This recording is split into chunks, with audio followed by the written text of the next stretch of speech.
Not everyone in this game is a snowflake. There are some tough girls there that really don't care and like they believe in themselves and they wanna have those tough fights to test themselves. And I've got like utmost respect for people like this. But most of the girls, especially in the UK, they're not like that. They cherry pick the fights and like at the sign of any like more serious opponent, they just run.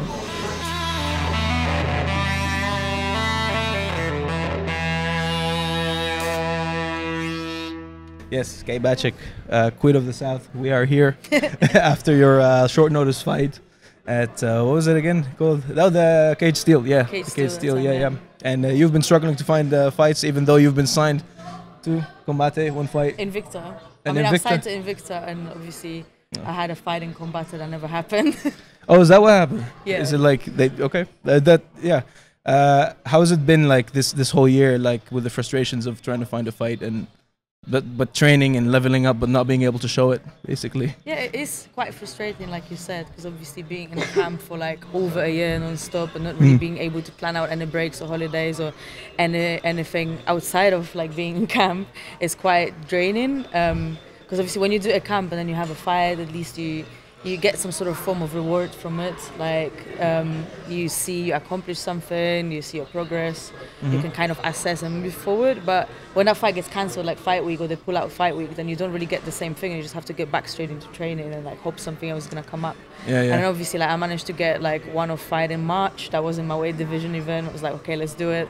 And then nothing, and then literally nothing for the rest of the year. And then yeah, like I got lucky with that Cage Warriors pull out. I managed to make it work on like a day's notice basically. And then the Cage Steel as well. Like obviously you helped me find an opponent for that as well. Yes, which if I anyone really needs appreciate. opponents, hit us up. I've got huge respect for her for taking it as well, because no one else won it on that notice. Yeah. Oh, yeah. I wonder if she's gonna be here too, because it's a Dublin event. Yeah, she might be. Yeah, maybe. Who knows? Can do another rematch. What's it? Is it? Again, like, what is the sort of mental process that happens when you think like, oh, maybe I won't have any fights in a whole year or something? I mean, I try not to think like this. No, you don't. Yeah. That would be quite depressing. Yeah. It's more of I always feel like I need to stay ready because I might have a fight on any notice. That's basically what I've been thinking this whole year. Like that's what my manager's been saying to me as well. Just stay ready. Don't worry, we're working on it. Something's gonna happen. Yeah. And true, it happened, but I just didn't realize that everything's gonna happen at once at the very end of the year. Yeah.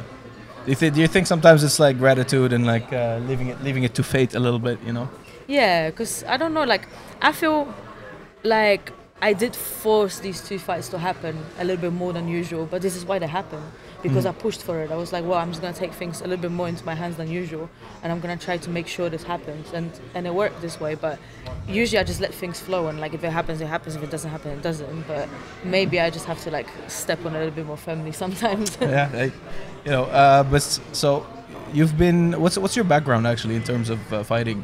When did you start? Why did you start fighting, basically? Why did I start fighting? I always liked fighting. So ever since I was a kid, I always used to get involved in a lot of madness, and I used to fight a lot. And I've always been told that like violence is not gonna take me anywhere, and like I've got into a lot of trouble in school with police, like everywhere basically. And then it wasn't until I was 17 where I started Muay Thai. Like one of my friends was like basically saying like, you love fighting, you're pretty good at it as well, even though you have no idea what you're doing. So how about you just do it properly, because I think you've got a heart for it. And I remember I rolled up to one of the sessions like super hungover, like I still used to smoke like a pack of cigarettes a day. And I just got messed up by like 20, 30 like massive juiced up Polish guys. Jesus. Because is that where you grew up too? Like, that was still in Poland really. And for some reason I just kept coming back, even though like I kept getting beaten up badly. Something in me didn't let me stop. So that's how it started. And then it wasn't until years later when I really got into jiu-jitsu. Like I used to always believe that like jiu-jitsu is not gonna work if I punch you in the face. When I used to train Muay Thai. Stand up. And then I ended up watching loads of MMA, and then I wanted to fight MMA but not having any grappling. I had some grappling matches with my friends being drunk, like, and I was like, like no one can submit me. I'm great. I'm natural. Nobody told you that like most fights end up on the ground anyway. Eventually. Basically, the first time I tried MMA, I submitted myself. I took myself down a few times and then submitted myself. So I decided it's probably best if I start doing some sort of grappling. No, that's the idea I have now. Like at the same time. But I get it. Like when you're younger and you're getting into these fights and stuff, like because I was always the one who had to do it defensively, or whether it was like bullies, or whether it's like I was always in school, you know, in the Middle East, and then you don't want to get into it, but sometimes you kind of hope, like, you like the rush of the feeling of actually having done it and defended yourself and stuff, and that's how I sort of got into it. Maybe I feel like that's the same thing with you. Kind like, of, you know, but for me it wasn't kind of or you instigating self-defense. It was more you were offense. Like, I just wanted to be more offensive. That's why. So okay, you were that was growing up in Poland, right? Yeah. And what was that like, and how did you end up in England though? I mean, I spent half of my time in Scotland and half of my time in Poland since I was like maybe 13, 14. And it wasn't until like later on when I finished my college where I decided to move to Scotland for good. And then like sometime later I moved to England, and I spent most of my time in like South London and like Brighton. But I've also traveled a lot. I've lived in Philippines. I've lived in Cyprus, in Greece. You know, and I've been around. So it was never like just staying in one place for too long, which kind of affected my training as well. Because obviously, like wherever I was training there, under different coaches with different people, different styles.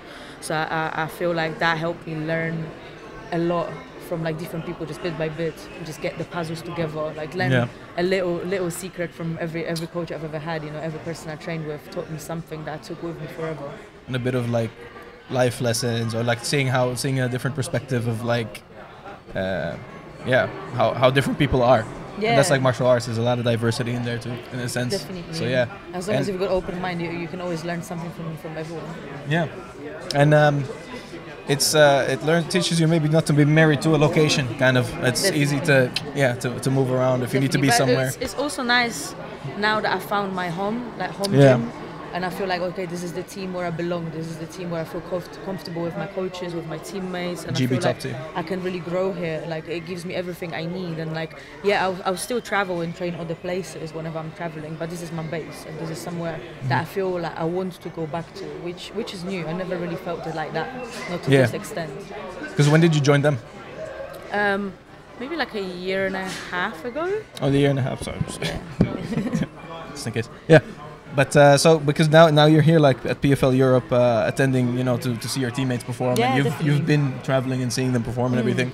What does like a fight week like this and not being a participant in fighting necessarily like do for you as well as a fighter? You know what, like when I fight, like there's zero emotions, like I don't feel anything, there's no pressure, like I'm just having fun with it, and like I know I'm fighting, so it's like it's a bit different. But when it's people I care about fighting, it's different. I actually I discover I've got emotions, you know, like I feel something for them, like the excitement, like the stress, like when they walk out, and like when they're already in that cage, like I'm in different like dimension mentally, like I'm so focused, and when I see them getting like punched by other people, I want to fuck them up so bad.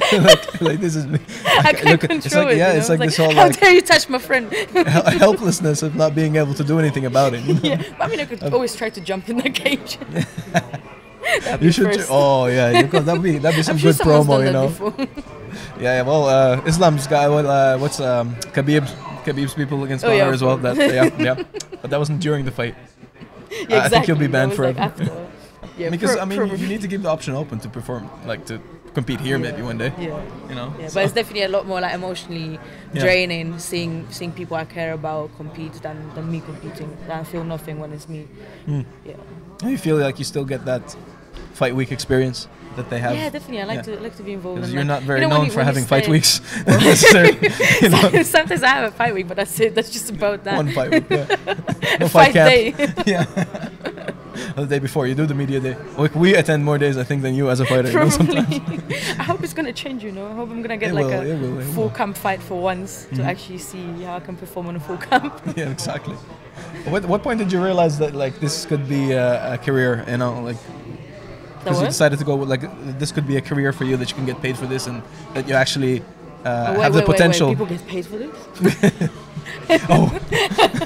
Like sorry to break money, it to you. Real money. Yeah, money. Like I was never really in it for the money. Like I don't think I even considered getting paid decently from fighting an option until like very recently, when I see a lot of my friends made it to that stage when they get serious paychecks from this, you know, because like, you know, we're very close to each other, like we train the same, we do the same things. I'm like, I'm in the same kind of category. I can make it. Like, it's possible. It's within my reach. I just have to make it happen. Whereas like years ago, or maybe not even years ago, not so long ago, I kind of felt like that was out of reach for me. That, like, it's only a select few, and you have to be, you know, like special, and you have to be born like specific place, and just have all these opportunities and people around you. But the truth is, like, anyone can make it, really. Like, only selected few will, but anyone can try. You know, so. Like when I got into fighting, it wasn't really for the money. Like I knew it's gonna be shit. I knew I'm gonna struggle. I knew I'm gonna have to find different ways of funding it, and like, it's not gonna be easy. But like it never really bothered me, because I did try to do different things with my life, a lot of different things, and nothing ever makes me feel the same as fighting. So I'd rather be broke and do what I love doing, and have that hope of actually making money from it at some point, than do some shit that I hate, you know, just to get paid decent money. And what would I do with that money if there's nothing I enjoy doing? I know you look like you have your own fashion sense as well and stuff. Maybe you want to buy some clothes and everything, keep it going, and then that leverages other careers as well. Yeah. So it's literally though, it's just like being around the people that are making it, like having a good team, and then seeing them make it, and it gives you hope. Yeah, it's definitely inspiring. You know, it gives you hope. Because there are times when you're like, oh, this shit is never going to work for me. Like, there's just so many obstacles, so many things getting in the way. But then you see other people just gliding and getting to where they need to get to smoothly, just allowing things to flow. And, you know, like, I basically learned how to let go of any expectations or any predictions. Or I always say, like, until I see my opponent in the cage locked, I don't even believe the fight is going to happen until it's literally locked. That is crazy. Because I had some fights cancelled after the weigh-ins, you know, on the fight day. When you wake up on the fight day and they tell you the whole show is cancelled, it's insane what it does with your mind, you know. But probably because it's like build up and like excitement, it's just a disappointment. And adrenaline drum. Especially imagine like that show, I had the worst weight cut ever, and it was one of them ones where I think most of the people would have given up. And in my mind, like, I was so close to giving up so many times, and I didn't. I was just pushing through because I really wanted that fight. It was a while since I fought as well. And then, like, I pushed through it, I made weight, and then I wake up in the fight, and the fight is not happening. Do you ever think, like, it's like they're not made for this? Like, these bitches, like I'm different. That makes you feel like you're built different. It's what it is. But you see, there are girls who will step in or who will accept an opponent and show not just like this. My last two opponents prove that. It's not like, not everyone in this game is a snowflake. There are some tough girls there that really don't care, and like they believe in themselves, and they wanna have those tough fights to test themselves. And I've got like utmost respect for people like this. But most of the girls, especially in the UK, they're not like that. They cherry pick the fights, and like, you know, at the sign of any like more serious opponent, they just run. I'll send you that clip too to start circulating like soon. Look, they're talking shit. She's talking shit to everyone here. You have a lot of gratitude. I notice it. Also, when we chat, there's a lot of gratitude. Definitely. And do you know where the gratitude comes from? Has it always been there? Did it come later? I mean, I come from a background where I didn't have anything, and when you come from that, everything is a blessing. Yeah. Every person you meet along the way, everything that happens in your life, everything is a blessing. And like, how can you not feel grateful when all of those things happen? Like a few years ago, you wouldn't even be daring to dream about them. Yeah. Like, you never thought they would be possible. And now, like, every day you wake up and you live the life you've been dreaming about, like years and years ago, and you didn't think it was possible. Of course, I'm gonna be grateful. And especially also like just the things about being here, and you know, being able to be just in Dublin and watching those fights. And definitely. Everything, every little thing, small things start becoming cooler, you know. Yeah. So like, how did the Invicta come about? And actually, no, first of all, because your last opponent fought in Invicta last, and has an Invicta contract. Yeah, she fought. Funny enough, she got signed after me, and then she fought, and I still haven't fought. It's like, guys, give me a fucking fight. I could have put you in with her as well. Like, you know what? When she got signed, I was convinced this is gonna be my first fight for Invicta. Because for some reason, I always get to fight Irish girls, or at least I get matched against them. Some of these fights, well, a lot of these fights didn't happen in the end. But people always want to see me fight Irish for some reason. Yeah. Well, you guys welcome, because you had two of those now. No. But yeah, so like, as soon as I seen her being signed, I was like, right, this is my first fight. I'm 100% convinced they're gonna make it happen. And guess what? It didn't happen. She ended up fighting someone else, but I ended up fighting her in a different show. Yeah. Yeah, like where the one came, where her opponent came from in Invicta? That Christina Williams. I think she's the favorite for the flyweight belt, right? Oh yeah. Yeah. Well, hey Christina, yo, Christina, I'm your next fight. Yeah. Hey, yeah, can't call it out. Yeah. Yeah. So how did Invicta then reach out to you? How did they find you? How did that process happen?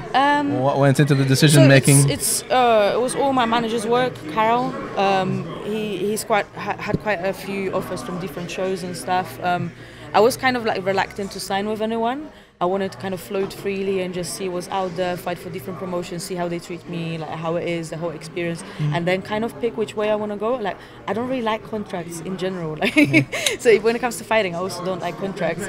And this is kind of why he convinced me to sign with Invicta, because it is an open contract, which means unless they can offer me a fight, I'm free to fight anywhere else on like single fight release sort of deals. Oh yeah, you don't want to be like locked into anything. Which gives you a lot of freedom, because I'm still signed with them for the next couple of years. Yes.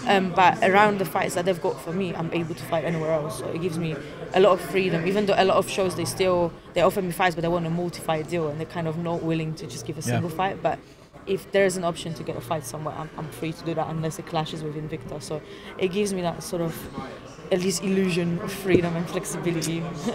Nice. That's No, that's I hate that everything is so locked in for a lot of these promotions, especially the smaller ones. UFC, you kind of understand. Don't get me wrong. Like with PFL, for example, it's perfect because you get your schedule for the whole year. Yeah. You know exactly when you're fighting. You've got a certain season, off season. Like it's very easy to plan your life around it.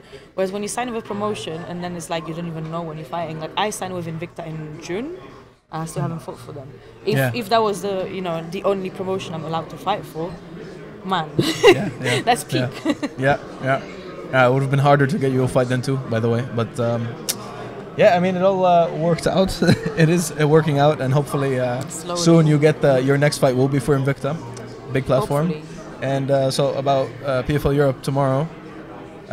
So how many teammates you have? Simeon fighting? I've got 3 teammates. So I've got Simeon, I've got Wes, and I've got Dom. Okay. What are your predictions of how these fight? Of course, you're gonna say they're gonna win, but like, how are they gonna win each one? So let's start from Wes. I think Wes is gonna find his timing early in this fight. He's gonna be able to avoid that power hand, and he's gonna be able to time his takedowns nicely, and then he's just gonna out grapple this guy. And in my opinion, he might win by ground and pound, or he might just win by a very, very dominant decision. Dom, I think he'll be able to knock this guy out, either TKO or KO, and it's either gonna be within the first round or early in the second. Damn. And with Sim, it could either be a very early finish, like a highlight reel finish again, or it will be like late on, like from 4th, 5th round maybe, when the other guy starts dipping because he's not really used to being taken to deep waters and like the distance. That's the one I was he's like, gonna get tired and he's gonna start making mistakes. He's gonna start getting desperate, and Sim's just gonna be able to like outdog him and just be more technical, more powerful, faster. His cardio is infinite, so I see it like either one way or another, either highlight real quick or just like a technical showcase throughout rounds and rounds. It's like, how interesting is that one? That's a super interesting one. Yeah, the other guy, like Jacob, is like the first round finisher, really quick, always. And then you'd wonder if Sim wants to stand with him, but if he goes to the ground, someone like Sim, he never fought someone like that with his skills. But he's also never been tested. I've never seen him on the ground. Who? Jacob. Yeah, that's true. Yeah, so Simeon has he's got wrestling. Sim's got definitely. Yeah, jiu-jitsu background, I think, first of all. You've seen him submit people. Yeah. So, just saying. First one too. First PFL Europe one. Yeah. Yeah. All right. Well, thank you so much for the predictions and everything. What do you hope is next for you? So in my mind, I'm gonna get a fight with Invicta, hopefully, which should give me the title shot. Yeah. And that would be nice. And obviously, like once I get that title, then hopefully I can get to UFC with that. But that doesn't mean that UFC is my only option. So I've got to take it fight by fight. I just hope to stay active next year. I don't want to have another one of those years like the last one where I'm literally inactive in terms of competition for the whole year, just to like mash it in the last month. I'd like to have more consistent camps, more consistent fights, more reliable kind of like opportunities. But I can only wish for that. But if I have to do it on short notice like I am doing it now, then who am I to say no? Yeah. Well, ideally, how often would you want to fight in a year? It's every month. Every month? That would be nice. Realistically, really though. Yeah, if I could fight every month, I'd love to do that. I'd love to do that. Yeah, if you're capable. Twice a month, I could push. Yeah. Twice a month. As long as I can make weight. So would you rather fight twice in Invicta only and then have the title, or would you rather have a year where you have like 6 fights? Can I have both? No, not in this scenario. I want to have 6 fights and the title. I feel like that's doable though. You can do it. You can get it done. But like, I'm not in this hypothetical. Yeah, I mean, obviously I'm not going to be able to have 6 fights with Invicta, but no. I'm pretty sure like I can get like, my aim would be to get like 8 fights next year total. Jesus. That would be perfect. At least 8. That's a lot. That's the low range. I think the manager will be happy with that one. 100%. Hey, thank you, Kate. Nice one. And enjoy the evening as well. Yeah, thank you. Hey. Nice talking to you.